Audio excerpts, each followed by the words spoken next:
My Jack 1-2, this ain't a pull tracker crew. This warehouse 15, but legends speak true. 3 rings on my fingers, gold medals gleam. But under this armor, life ain't always what it seemed. Yeah, we trained hard, pushed limits, reached the peak. But the pressure cooker boiled, man, so weeks I couldn't speak. Sponsorships and smiles, hiding the inner fight. Good afternoon, good evening, or good morning, wherever you may be. I know we have people across the world listening to us. This is the Warehouse 15, where we keep it real. And if your feelings get hurt, well, sorry, but not sorry, as they say. No, Well, sorry. good morning, good morning, good morning, good morning, and good afternoon, depending where you are. Mr. TJ, how you doing? I'm good. I'm good. Just hanging out right now, getting ready for this conversation. This weekend's a little weird for me though. I watched you guys remember the original Beetlejuice? Like the old movie Yeah. Beetlejuice? The best They made one. they made a number 2 and I suffered through it and I'm really mad about it. So that's my update from the weekend. And Not then so good for me. Mr. Moreno, how you doing, Coach? You know what? Let's see. I'm doing great. But first of all, on the Beetlejuice, I didn't watch it because of that. Everyone's, Yeah. I can't wait to see it. I'm just like, it's been, I don't know how many years. You can't. I said, no, I'm not even going to watch. I watched Gladiator. And, I want to watch that. I haven't watched that yet. and you know what? It wasn't bad. But, the first one was so iconic. It's just hard to replicate that. So, yeah, for me, that wasn't that good. But, I'm doing good. I just thought of a funny story because my daughter's been sick all week. She went to school. They sent her home. She was okay. A day later, she went back bad. And I was just looking at her. She looked so helpless and so quiet and so sick and laying there like my little baby. And I don't know why. Just thinking, Herb, do you know what my daughter's first words were? I know. Where's Coach Perez? Ready for this? You ready for No. this? She looked at me. She was like, TJ. Oh, really? TJ. She said, TJ, we were like, what? We actually recorded it. It was so funny Oh my because gosh. when she was a baby, she cried every time she saw anybody. And I don't know if she from being at the school, and I'm always like, TJ this, TJ that. All of a sudden, she's like, TJ. It's kind of a running joke in our family. It sounds Yelling at like me there like might you have been were. some visits. There might have been some visits you didn't know about. Well, she looks just like me, so I don't know. I'm not saying before. I'm just saying after. Oh, What's going on? You look like you got a crown on. You got a crown on behind. What is 1, 2, 3? There's a few up there. There's a few missing a couple, but it's an old picture. You know what I'm saying? Oh my gosh. Well, Little I'm flex. looking, and then what? I see a medal over there, and I'm gonna go. I got 3 of those. I think the 3 of those things.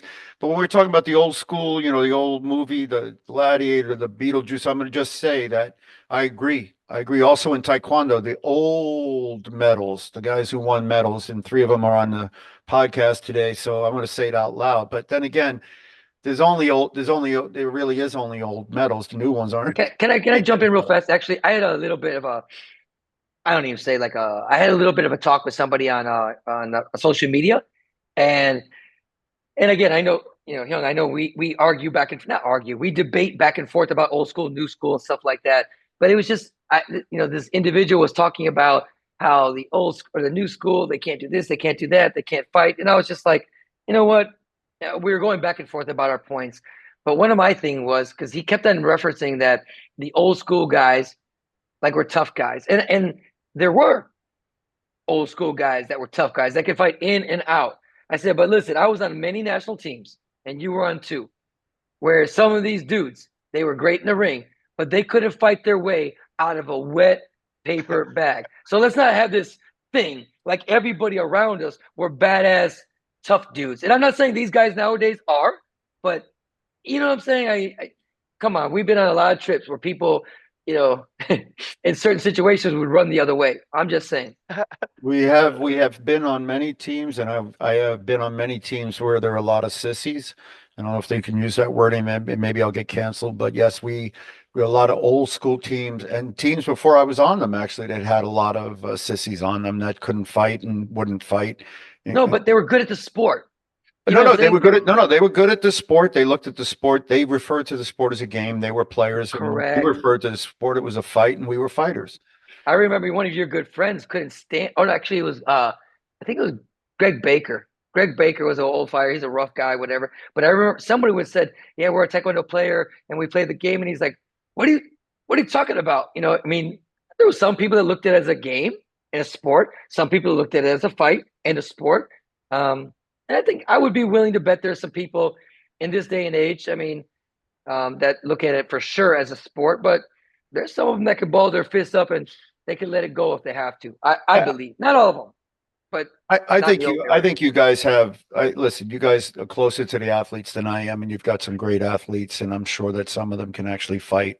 It's not evidenced by the Olympic Games by any means, but I'm sure that, they can hurt things more than other people's feelings, right? So, I'm going to assume that that's the case because I never like to diminish the athlete. I think it's the responsibility falls on the organization and what the expectations are, which is what we talked about last week. And I think we're going to kind of try to continue on this week, which is where are we? What are we doing? And I know that Coach, you had something you wanted to say about that. And before we move on to the next topic. Me first? Go ahead, TJ, you can go. You want to talk about something? We're just going back for the recap for last week. A little bit, Well, yeah. Yeah, we can do that. And we can also, I know we want to talk about solutions. I'm not the kind of guy that, if there's a broken window, I don't want to talk about who broke the window. I want to talk about what we can do to fix the window. So it doesn't matter. You can point out a problem, but do you have a solution? So we're going to get to solutions this week. But before we get there, let's recap and make sure we got everything where it needed to be. Yeah, I mean, I know. So I kind of ended on, I asked Coach Moreno just kind of like, was this what you envisioned when we talk about a national team program or the setup and all that stuff like that? Honestly, for me, I think the one thing that stands out the most for me is just I think the level that we get involved, the level that the national team get involved with the juniors. Like I think I was very privileged when I was a junior. I was around the big dog coaches. I was around the guys that been there before, done that before, and like those are the ones that were guiding me through the process that would, I would say, ultimately help me later on at the higher levels. And I'm not saying no coaches that go are good. I just think I mean, look, you have two high level coaches, that are with you as a junior and a cadet, and not cadets then, but as a junior, kind of like showing you how things are, have your support and your development at the competitions and everything. So I mean, it's just a little bit of a different take on where we are now, and then kind of just selecting teams to go with the kids to the event, coming back, and then restarting again the next year. I mean, listen, I'll add to that, like in a sense. First of all, Young, I'm not. Of course, you're correct. If you're going to throw some shade at people or things, sometimes you might want to try to, help fix it. But I'm going to tell you something. To be honest with you, I don't think it's my job to fix it. If you want to hire me, if you want to bring me, not hire me, you want to bring me to the table, I'm more than willing to give some introspect on it and maybe find some solutions. But that being said, I mean, kind of what TJ mentioned. I've heard in the past that some of your best coaches should be at the bottom level. Some of your best coaches should be watching some of these young kids because, generally speaking, they could be the best teachers. I'm not saying all the time, but at least be aware, at least be understanding, at least know people's names, at least know where people come from. I would think that if you're a big program and you're looking down, you should be doing that instead of just looking what's right in front of you or what kind of falls in your lap. I think you should be doing it, going down a couple different layers, which, could beg the question, and maybe this is a great topic to talk about today, is where different people, different coaches fit in the hierarchy of coaches. Because come on, I know everyone says, oh, I want to be a national team coach, but what level? Cadet, juniors, seniors. Oh, I want to be an Olympic coach. Maybe, and this is what I think is interesting because I love other sports. You look at, there's great, I mean, phenomenal high school coaches. There's great collegiate level sports coaches, and there's great professional coaches. And very rarely do they switch and have success. For example, American football, one of the most established, detailed money sport in the world. Not many collegiate level coaches who are unbelievable can go to the pros and excel. Like, it's extremely low percentage. And Why do you think that is? I think it's a different type of athlete. I think it's, sometimes you're dealing with money and professionalism versus developing men or women. I think at the younger, you're still developing skills. Their bodies are growing. The rah-rah it makes do it for the school, do it for the Alabama Crimson Tide, do it for Notre Dame. People buy into that. In the pro level, because they changed so much, and the collegiate level is changing now because of this NIL. But I think that has a big thing to do with it, But also, coaches know inherently, I'm going to take this individual, I'm going to develop them, I'm going to coach them, and they're going to move on, and they're okay with that. But in our sport, you got a lot of like, I want to hold on to them because I know best, because I know them the best, and that's not the truth. Just because you know them the best doesn't mean that you know the best. Does Korea have a system similar to that? Like with their high school teams or elementary teams, they do taekwondo throughout their whole like school developments, correct? So it's kind of like that. Yeah.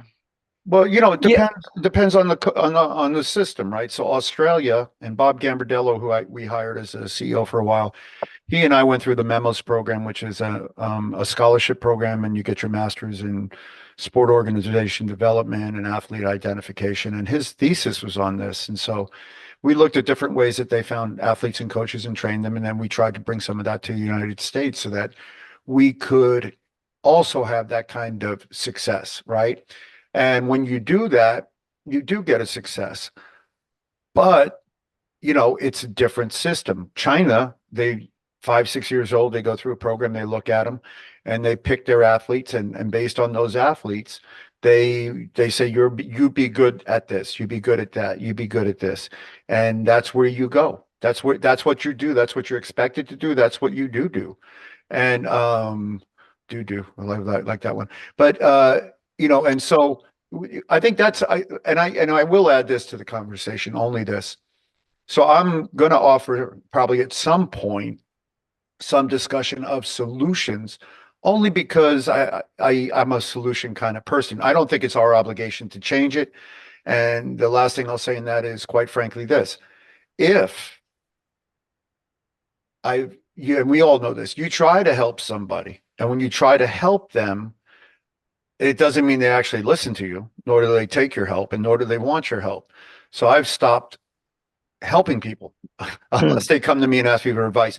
And that includes walking. Like if I'm walking down the street and I see somebody's lost, and I can obviously see they're lost, I don't offer them help because they may not want my help. And when I do offer them help, often they're like, I got it. And so I'm like, okay, well, best wishes, hope you get there. But I still hold the door for people. Yeah, exactly. No, I still listen. I'm a gentleman. I hold the door. I do all that stuff. But when it comes to the rest of the stuff, God bless you, baby Jesus. Hope you find your way, because unless you look to me and ask me, I'm not going to help you, because in my experience, and this goes with organizations, USA Taekwondo is where it is because it doesn't want or need anybody's help. It thinks it's got it figured out, or it likes where it's headed. And that's the WT, that's the Kooky one, that's this. And quite frankly, that's the International Olympic Committee and a bunch of the other guys I've worked with and for. So until they ask me for help, I'm still going to offer it, but I'm just not going to tell them about it. What's interesting is like I think, and it's probably in a lot of our sports, because I'm very close with certain other countries, kind of formats, whether it's Mexico, Canada, United States, Brazil, some other foreign European countries as well. I think that our sport doesn't do a good job of recognizing and giving people accolades for coaching, being successful at coaching at a certain level. So TJ, you asked about Korea. I mean, generally speaking, as the kids get better, they have a different model in Korea nowadays where, they're letting the coaches kind of move up with them, onto the national team level. You're starting to see that. But I think, this country could be a country that says, we value a cadet level coach. They train them hard, they train them often, they work certain skills, they know how to play little games with them and do these little things that are probably important in that 12 to 14-year-old age. And then when you get 15, 16, 17, kids are different, right? They're not as amused by the little games, and vice versa, or same thing when you get to the adult level. But finding those coaches, giving them their props, giving them their recognition, because I think in life, like, everybody wants to be recognized. I don't care what, even a gangbanger. Why is he a gangbanger? Why does he go rob somebody? He wants to be significant. He wants to be recognized. He wants to be somebody, even though it's a bad example. There's no different than us. Like when people do well, it's human nature to want to be recognized, to feel some sort of significance. I know in a perfect world, no, I just do this for the goodness of people. Oh my God, look at that picture. Look at that picture. What happened? You're kind of handsome back then. Dude, you know, I used to be good Hey, looking, hey, and TJ, I just even turned 65. TJ, hey, 65. That's Old, pretty man, awesome. old. But But TJ, now I know you hey, guys are putting up your hold medals up. and your No, no, rings. no, no. Hold on, hold TJ, on. Here it goes. But do you have men. one of No, no, these? put the other one back up. No, forget that. Put the Do other you one. have do you have an TJ, action figure? That's TJ, all I want to know. hey, TJ. Olympus in the house, Even men wear satin and purple together. Hey, put that away, Uh, man. Come and I'm on. a purple belt, uh, and I'm a That purple was kind of belt. sexy, man. You were kind of. Oh, that you like he the was other one? wearing. All right, I'll put that He one. was Oh, wearing. It's like he got a oh. komodo on, his sleeveless Yeah, let me take komodo. a screenshot of that, bro. Hold on. I'm gonna get this one. Dang. Well, Yeah. you forgot my muscle one. You never saw the muscle one? Listen, Oh, let's fine. leave this a PG thing because I'm good with that one right there. Because quite honestly, there wasn't a whole lot of muscles, man. You want to see some guns? Come on now. Oh my gosh. All right, go ahead, go ahead. So anyway, I just think like I don't know. It would be something to be. It would be interesting to see if um, an organization could actually not keep people, but like recognize people in their developmental level. Because again, I don't do much in this country right now, but when I look at certain coaches, I can give it up. I can go, wow, that guy's a really good junior level coach. And sometimes it's by virtue of how many people they develop, how many medals they get, how many people they put on the team. I just don't see them having the same success at the senior level. That doesn't mean that they couldn't develop into that, but they haven't. And it's okay. Nothing wrong with that, buddy. Nothing wrong with that, lady. You're amazing cadet coach. I Maybe better think than it's me. cool. Yeah, I think it's. I mean, for me, I think it's cool that at that level, at that age, that the home coaches are involved. You know what I mean? But I also think Yeah. there should be some kind of, not. I don't want to say guidance, but like, I don't know, just a feel good. Maybe it don't got nothing to do with development or building. I just felt like a different kind of support when I was a junior. Like I had big names with us. I was like you said, I was surrounded by Olympic coaches who had Olympic medals that were coaching the junior at that point. Like that's who I grew up around. That's who gave me my vision and put me in a position to like, okay, I really want to do this, or maybe point me in the right direction. But I had influences all around me. I remember, was it? I remember being at my first junior Pan Am championships and losing that one, losing the semifinals, I believe it was. It's a controversial call, whatever it may be. And I remember taking my mouthpiece out and dropping it on the floor, and I think it was Miss Lemus actually. Miss Lemus, she's like, hey, shut up.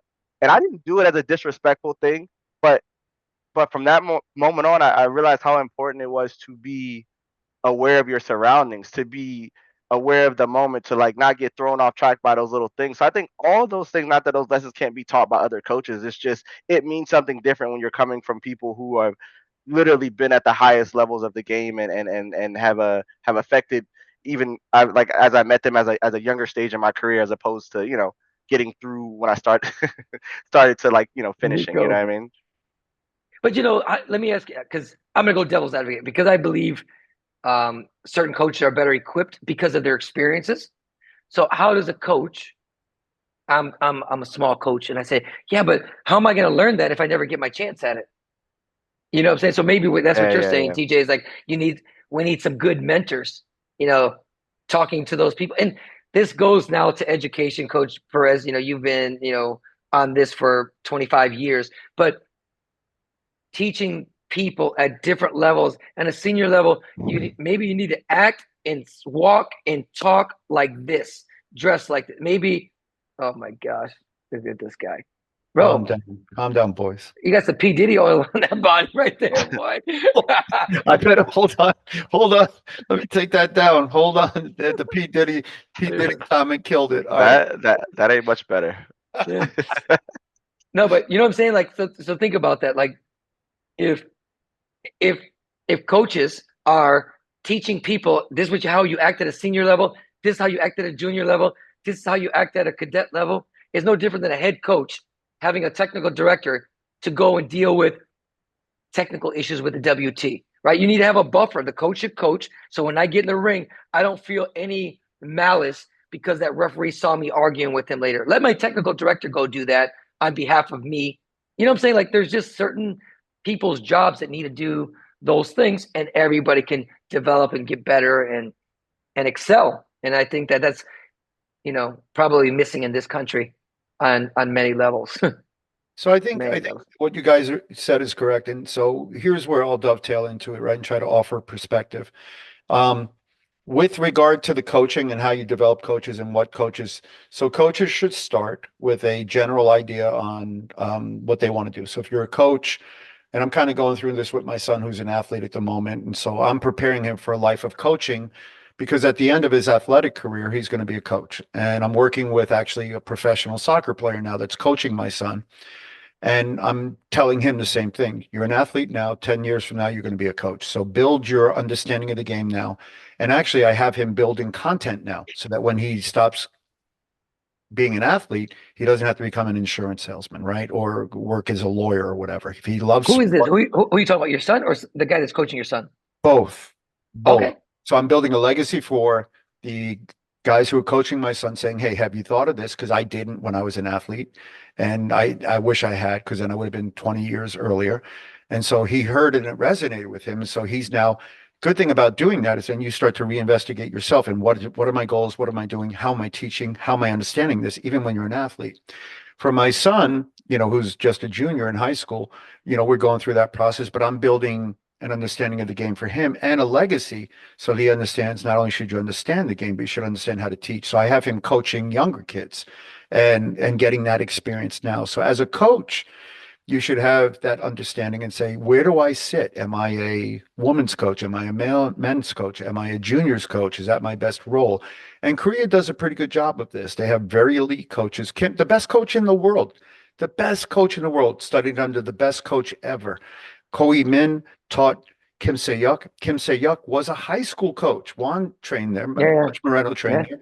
And the best players in the world trained there because he was the best coach ever. He then went and only coached Olympic level guys because they recognized in him an understanding of the game that came from Ko Min.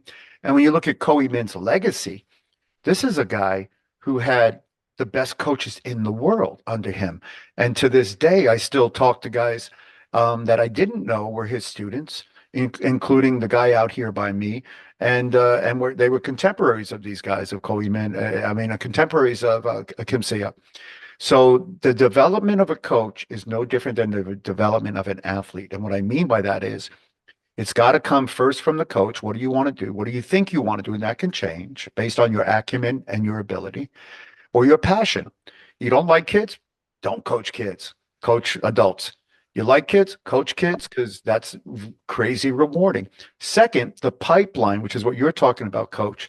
The pipeline has to be developed and empowered by the organization. And I learned that when I was on the board of the Olympic Committee.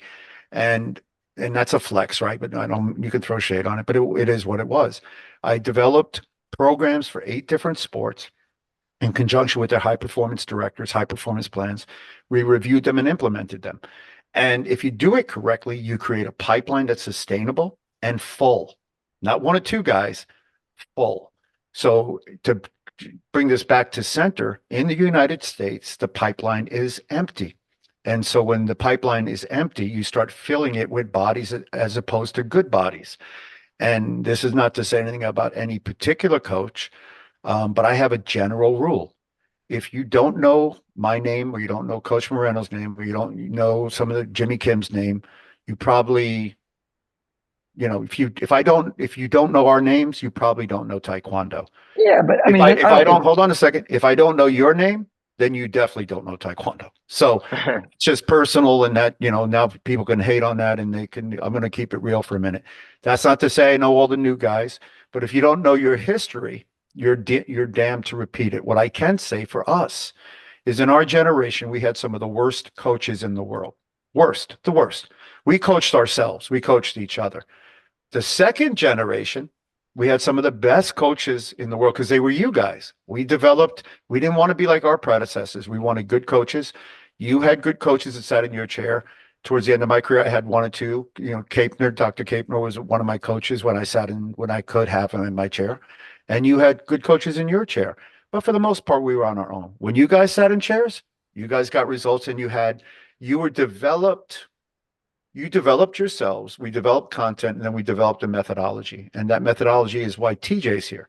TJ was found by us and you and everybody else, and then he by himself developed, and he's a good coach because of you. So yeah, we need a developmental system, and that developmental system doesn't exist currently because no one cares for it to exist. Because as soon as you do have it, then you have a meritocracy.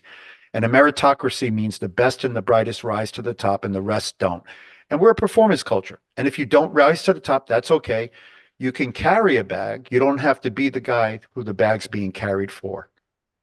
Well, I mean, listen, you're not wrong on any of that stuff. And, I sometimes I get a little bit, shy to talk about the old time stuff like that, because I think or not the old times, just the past, because I think we definitely have to learn from the past, understand our history, and move forward. That's what I talk about: culture, understanding people's culture, understanding, what has happened, what has developed, and where we are now.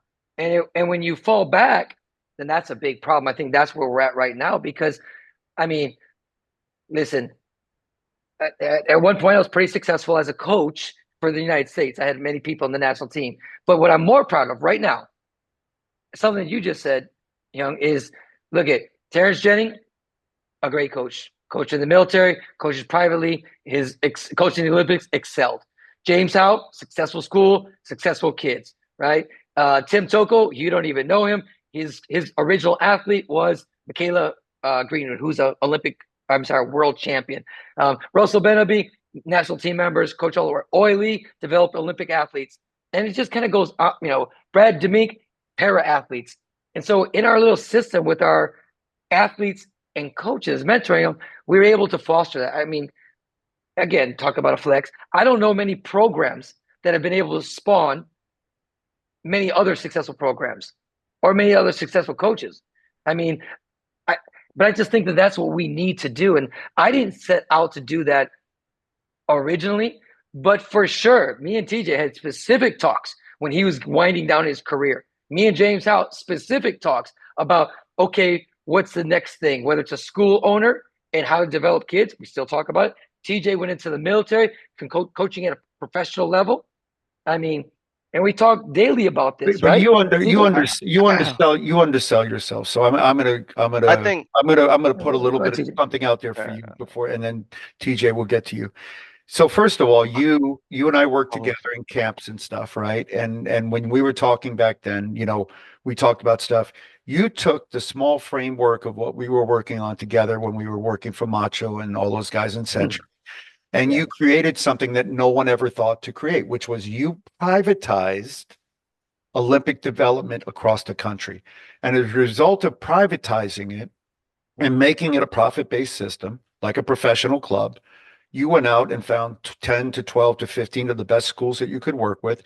And then you proved your legacy and your product. So I don't want to undersell the fact that Peak Performance put more people on teams than, the national programs does.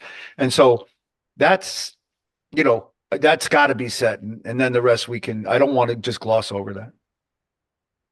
All right. No, I guess that was my point originally. Going back to that story about the Pan Am Championships, the Junior Pan Am Championships. I don't think I've ever in my career had a bad coach. You know what I mean? I've never had a bad coach. I've been around great coaches since day one. And my Master put me in positions to meet you, to train around you, for you to have identify and see me. And so I've always been in a system where it was building towards something bigger. So I mean, I think that's the part that I miss personally, is like having these kids be around something they aspire to, or something that some people that have, like, I knew you guys were from, my original coach was from Ivory Coast, who came to the US to train at Howard, and he started a program with a vision.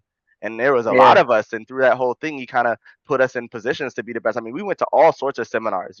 We showed up to. I've been to Stephen Lopez seminars. Like, fast forward years later to fight his brother, to have to stand in the ring and fight with him. Like, but we were in those positions to be around people who were at the top of the game and all that stuff like that, and great coaches. I think we had great, like you said, we had great coaches from the bottom all the way through the process for me. So I think that's the part that I'm pointing out. You know why? You know how when you're great, when you actually come on.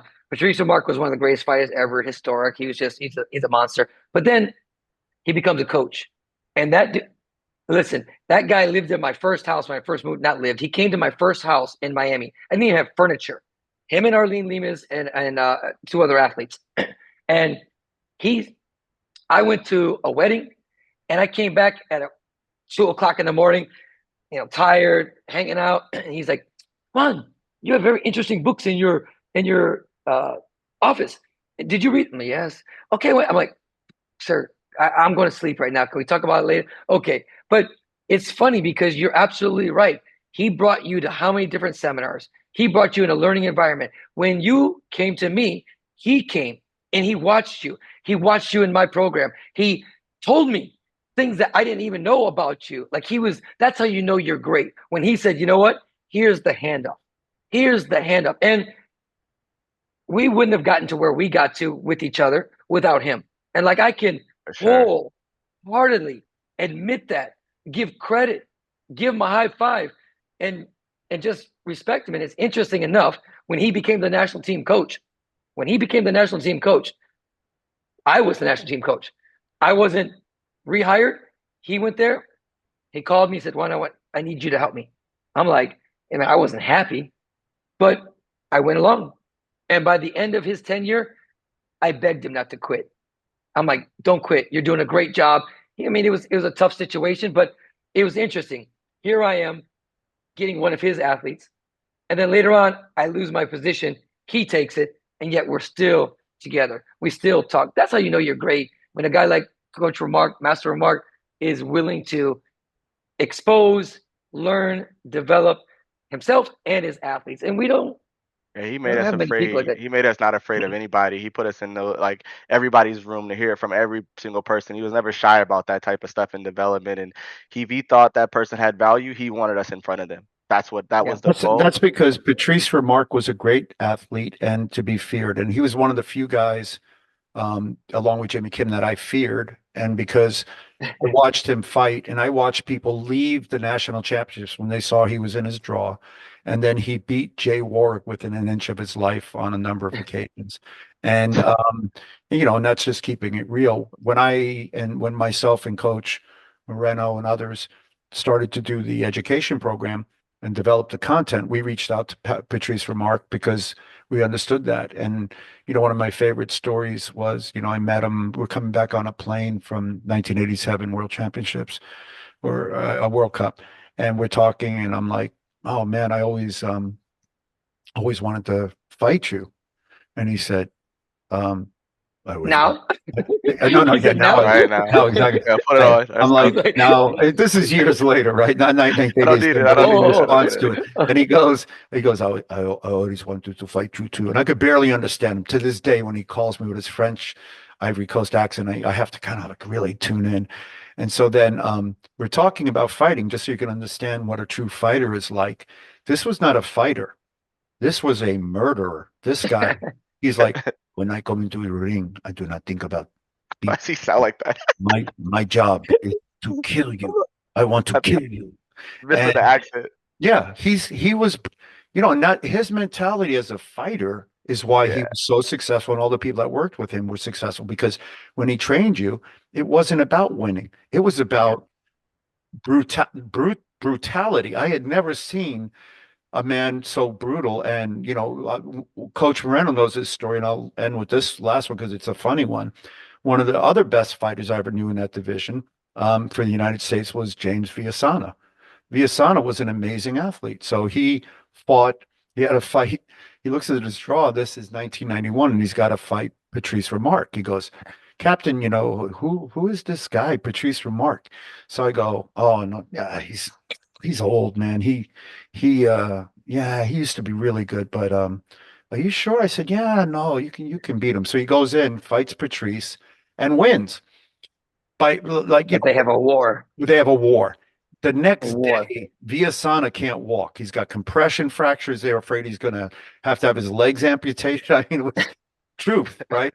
So he looks at me and he goes, "Hey, Captain, I think he was a little better than you thought," right? So then No, but first of all, he has a country accent, so he's a Texas. He's like, "That guy was pretty good. Yeah, yeah, he was not bad. Y'all told me he wasn't too good." And we're like, I right. mean, And we tell him the truth at the end of that, right? But But that's a great example of two things. One, Patrice is a fierce warrior. Number two, if you believe something is possible, which Viasana did, it becomes possible. Viasana, listen, just to close the door on Viasana, this is a guy who didn't understand that the stuff that you were taught or you could do, you shouldn't do. So he would go and do stuff that other people would be like, you want me to do what? No, Yeah. no. He would just go in and do it. Like the first time I saw him. I got a Patrice story. Patrice, so this is 2000-ish, 2002, 2003. He comes to Miami. I'm training a bunch of guys, and he wants to train. He wants to go to practice. So, everybody's got sweatpants on, shirts, baseball hat. He goes in the locker room. He comes out in a full dough book. And I'm like, oh, okay. And so earlier we had trained, and like we did like in one gym, we did some line drills, and I step spar with them up and down, making sure just to make sure it was light, because I'm like, I don't know what he's going to do to me. And so fast forward to 2 days later, we're actually at this, Susei Cho, the owner of Macho, the guy who made Macho, this guy's Susei Cho. We're at his dojo, and we're doing drills. He comes out with his dobo on. And one of my guys, who's not bad, he's a welterweight. He's like, who's that guy? I'm like, he's our coach from a long time ago. He's like, bro, he's not bad. I'm like, yeah, he's okay. So then all of a sudden I said, okay, light sparring. And he's like, sparring? Yes. He goes in. Everybody has shin guards, forearm guards. That's it. He comes out, headgear, chest guard. He has everything. I'm like, oh shit.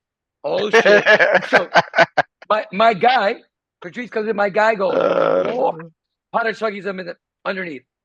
He doesn't flip. He comes out, my guy, whack, kicks him in the back. That was the last two kicks that my boy threw. He got axe kicked on the floor. He got back kicked through the wall. He's like, dude, guy's pretty strong. I'm like, bro, you just messed with the wrong SOB right there, man. But it was just funny because this was 2000. This is a decade later. And he was just like, anyway, he's a great guy. Great guy. He's a great fighter. Well, we were supposed to catch up on solutions. I know I'm not sure we're going to get to that today, but that's okay because that'll be next week's podcast about what would you, and we'll think about it for the next week, but we're going to continue on this for a few minutes. But for next week, I think we should think about if you were given all the money in the world or the resources, you won the lottery tomorrow, and where Juan goes to get his cafecito, if he went and bought the loteria, he came in and won, what would he do besides, take care of me and get me a nice place? I know what I would do. Portugal. I know what I would. First of all, what I would do in that situation, I would go right to the airport and fly to one city and smack the shit out of somebody. And then I got one more place that I'd go to too. Then I'll figure out something else. That's why I win everything. The list The list of people that need smacking is long and longer. When we talk about Taekwondo, we'll talk about. I want to think about it because I think it's an important topic. And what would you do if you had resources, you had everything in the world, and you were gonna prove to people what is possible, right? Because the idea that we don't have the athletes, we don't have this, we don't have that, that's not true. We have the intellectual property, we have everything that we need to make it successful. We've empowered through acquiescence and pandering a certain group to run organizations, and this is across the world, not just here. And that's in sport and in martial arts. And as a result of it, they do what they do to keep themselves in power as opposed to produce medals. Now, if the Olympic Committee had a set of cojones, they would do what they used to do back in the day. And if you didn't produce medals, you were asked to move on. The average tenure, just so you understand, for an executive director in any sport, and I know, Juan, you were on the board as well as like me. And TJ, did you serve as an athlete rep to the board? So you know the average tenure of a yeah, the average tenure of a CEO. Making up meetings during training time, making me bad. The average tenure of a CEO, and then reprimanding you when you didn't come. Oh my gosh, I had to train. Sure. The average tenure of a CEO in the Olympic movement is less than 2 years. That's the average tenure. So you don't perform, you move on. You do perform, you move to a bigger and better sport. So we have people circling the drain, and they keep coming back to. There's no sport better than Taekwondo. There's no sport better than Taekwondo. Then the question becomes, why isn't it getting results? So, that's Oh, a no, really a good question. but you made a good point about people circling back, and it's funny because I don't have a problem if people circle back if they actually truly wanted to be there, if they truly had something to give, not like gained it along the way. Does that make sense? You understand that, TJ? Like, for No. example, I've been gone, and all of a sudden you just bring one back just because. And then, of Mm. course, give me a year into it. Now I learn everybody. I kind of figure it out. Like now, if one was over here doing something really good, we pulled them back because we wanted that. But I don't think that's the case in the USA Taekwondo. That's one. Two, hot off the press. I don't know if it's true. I'm going to say it. I just heard today that the current CEO is leaving December 30th. That's what I just heard. Or- Now, I also heard that in December September. 30th of this year. Yeah. So That's what like, I heard. like I heard that rumor, and then I'm not It's going to been mention quiet. I'm not going to mention any names, but I got a very whenever you get something personal, somebody gets asperged, as I called it. I got a personal text threatening me from an individual in the organization saying what was said was not true. Where did I hear it and who said it, and don't believe everything you said. So that individual was supposed to be gone already. So that guy should have been gone already, according to whatever. The organization that's funding Taekwondo in that town is under scrutiny because it misused or doesn't have whatever, violated some rules domestically inside its own state or whatever. So I can say this. Hopefully, just like any other professional team, when there are guys don't get in professional football that don't get to finish a game. They get fired at the halftime. During the halftime here, bad news, good news. The coach of the whatever is now gone. The assistant comes on, or they don't finish at the end of that game. They don't even go to the press conference because they're gone. And in soccer, it happens. In every other professional sport, when you don't perform, you don't get to stay. And in Taekwondo, for whatever reason, U.S. Taekwondo, when it flushed its toilet of the corrupt leadership, that's now going to be the leadership of the of another organization. So I laugh about that. We flushed our toilet and they found a soft landing, no pun intended, somewhere else. We replaced it with an equally self-interested, nepotistic organization that hires from outside the states. We couldn't and just so you understand, in U.S. government, you can't get outside contracts from outside vendors that are not domestically sourced before you exhaust all possibilities in the United States for United States vendors. So the idea that in the United States, with 330 million people and X amount of coaches that we used to teach when we went around and certified, so I'm going to guess 2,000 or 3,000 coaches, we can't find a coach to coach the U.S. program, but we can find two ne'er-do-wells with no results to coach the program that give the middle finger to the United States on Facebook and then blame it on their dads. This is the best we can do. I don't believe that to be the case. The only time that survives is when you have a board that's asleep at the wheel, which this one is. You have a CEO who's self-interested and not from the United States. And you have a COO that was a former athlete that didn't perform and is still trying to relive his glory days or make up for the fact that he got knocked out unconscious at the Olympic Games. Of course, he's going to continue to take the cheap tickets to Korea to go eat food and talk to Cho. So that's you want to keep it real? That's me speaking. And why do I speak? Because I'm Olympus and I got an Olympic gold medal and World Cup gold medal, and I'm a ninth dan. So I'm sure they'll come and try to take one of those. Some of them they can take and some they can throw shade on. You want one last thing, and I'm going to keep it real, and you guys can't comment and won't.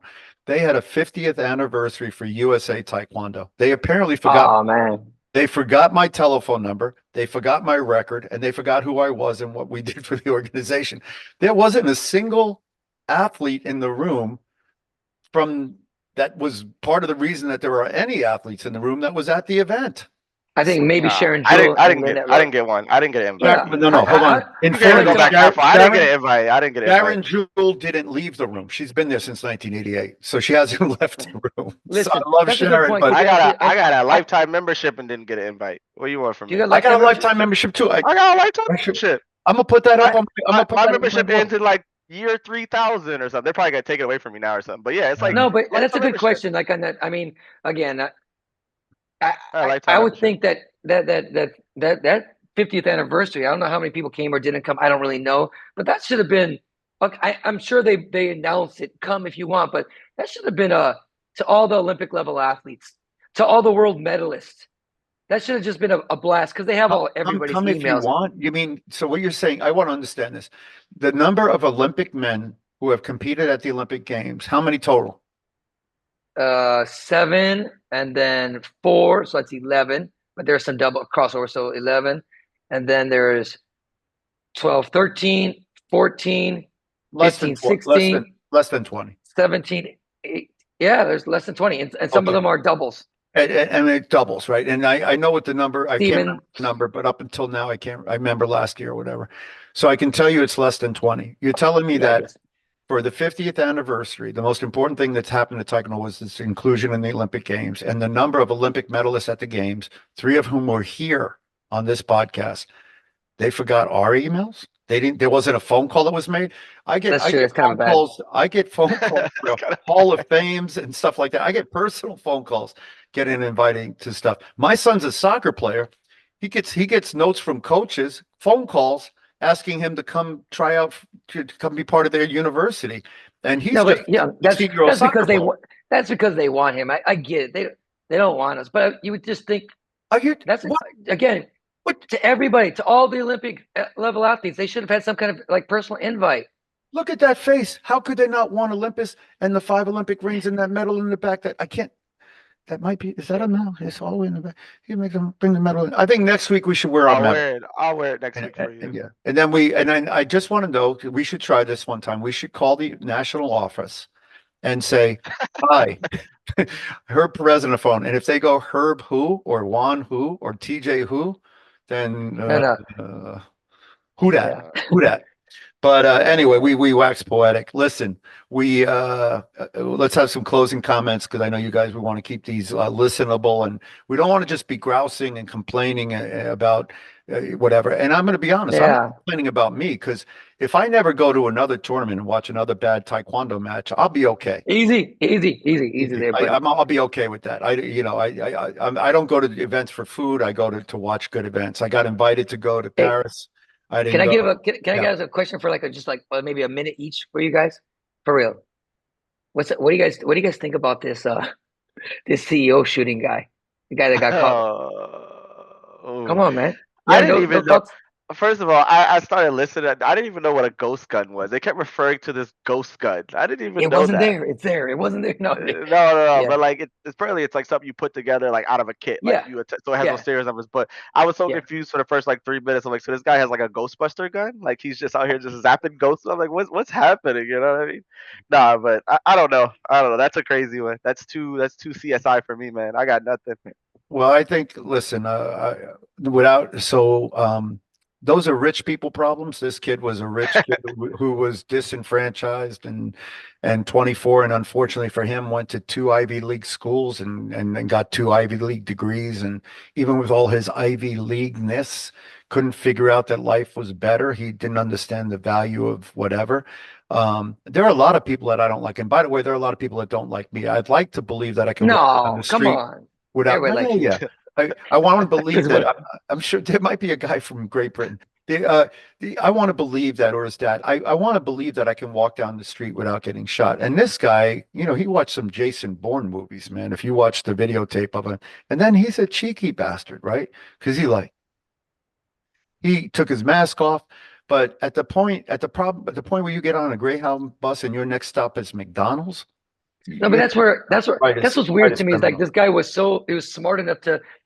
First of all, man, it's so horrible for that man, that 50-year-old man. We're older than and his family. I think that's getting lost. Regardless of what you feel about the healthcare industry and all that, Yeah, but no, like there was no video of him. I mean, the guy was smart enough to avoid all that in New York City, where there's got to be a billion. And then the next thing you know, he gets picked up in Pennsylvania with a backpack, with the gun, with the ID, with the manifesto. Fake IDs, multiple fake IDs. But it's crazy because if he's smart enough to pull that thing off, even I'm not I'm not a very good criminal, but I would know to throw the gun away or to, like, something's Yeah. weird there, man. He It's he a little thought he was crazy. going to need he thought he was going to need it again. So here's, if you ever watch Bad Boys or whatever, the jail things, the one thing you learn is the criminals get caught because the dumb ones definitely get caught. There's no doubt that this guy was not a great criminal. Yeah, And he's he too got smart. caught because he's not that smart. Because if he were that smart, he would have found he was smart enough to get away from you. Anyway, sorry about that. To get out Sorry of about that topic. No, it's all good. But at the end of the day, it's an unfortunate commentary on society, youth in society, youth who are privileged in society, and it's a commentary on how you raise your kids. And if you raise your kids in this way, this is what's going to end up happening, because they're going to look at it'll be interesting as the thing develops. And unfortunately, we're a spectator. We like to watch car crashes. That's what they fund themselves on. People love to see the accident, right? And so there's going to be all this speculation. There'll be a movie of the week about it. There'll be another film like there was the Melendez film. All of this is going to be talked about. And unfortunately, I think what you're going to come up with, this was a kid who had challenges and problems, obviously was smart enough to get through a lot of school and do well. He was valedictorian. It wasn't valedictorian. He wasn't a regular kid. Nah, he's smart. I think he's gonna plead not guilty though, right? He did. Yeah, he's pleaded not guilty. Everybody starts at not guilty. He's gonna be in a small prison next to Diddy with the baby oil. But the the question really does become, and this is something, there's a podcast guy I like to listen to. His name is Scott Galloway, and he talks about men raising men. This is a young man who was not raised by a man. This was a young man that wasn't raised to have a role model. We were all raised with role models. We had fathers in our lives, or we had seniors in our lives, or we had people we respected in our lives, that when we did something, we knew it was a reflection upon them. The only thing that kept me out of trouble was I didn't have a dad in my life. My dad, we left early. He was abusive, and I had seniors. I had Taekwondo seniors, my instructors. I didn't want to disappoint them. I had teammates I didn't want to disappoint. And now that I'm married and I have kids, I have a family I don't want to disappoint. I don't want to ever look at my son and think about the implications of what I do and the ramifications to him. So when you're not raised to be a man, you're not raised to be a gentleman, you're not raised to understand consequences, this is the outcome. I mean, I don't know about that kid. I heard his family's wealthy. I don't know if he was raised to be a man or not, and he just made a bad decision, or he went cuckoo, or he just whatever. But obviously, this was a horrible decision, and it's a horrible tragedy for the gentleman that lost his life and his family that won't never have their father or their husband back. But it is a strange situation. It's too bad that we have to talk about these kind of things like in America. Anyway, we didn't have to talk about it. You brought it up. I know. But I'm curious about it, man. I didn't listen. I'm going to say this though. I just want to make sure so I can get ready. I got to start training a little bit. Then I hurt my shoulder, but I mean, it's going to get better. You talked about when you win the lottery, you're going to get on a plane to go to a particular city and slap somebody. That wouldn't be San Francisco, I'm hoping. No, I'll shake your hand when I see you. I'm not gonna slap you, man. You're good. He's claiming injuries like he's pulling out of that Jake Paul fight. Now your shoulder hurts. It's my left shoulder. My right hand is still ready, but my kick is gonna hurt. You grab it, I'll start crying like a little baby. All right, gentlemen. This has been the Warehouse 15. Again, keeping it real. It was probably a little more real than most people would like, but that's okay too. I want to say thank you. Any last words, Coach Moreno? No, great talking to everybody. Can't wait to see everybody next week. Bigger and better. And then Coach Jennings. All good. I'll catch you guys next week. All right. Like we said, we are out.